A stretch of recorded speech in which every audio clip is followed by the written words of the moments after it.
let the hiring manager or HR team ask you about salary, right? Don't you be the first one to ask for it. It's an unwritten rule that's the kiss of death in a lot of interviews of you bring up salary first. So don't you be the person that bring up salary. Let them bring up salary to you. That's one.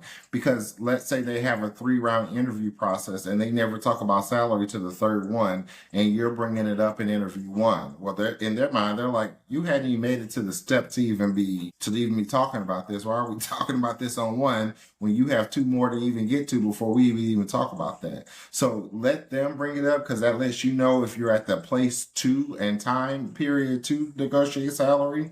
But when you do go and negotiate your salary, I want you to think about this in terms of just more market research than you just putting a job title and you're sitting in state and say average salary. Because a lot of people just do that and they go based off of that. Because if I just did project manager, Houston, Texas, and see average salary $90,000, I'm like, oh, good. Perfect. That's exactly what I'm going to ask for when I go in there. But you need to do more research than just entering that, right? Because you have degrees that you need to put in there.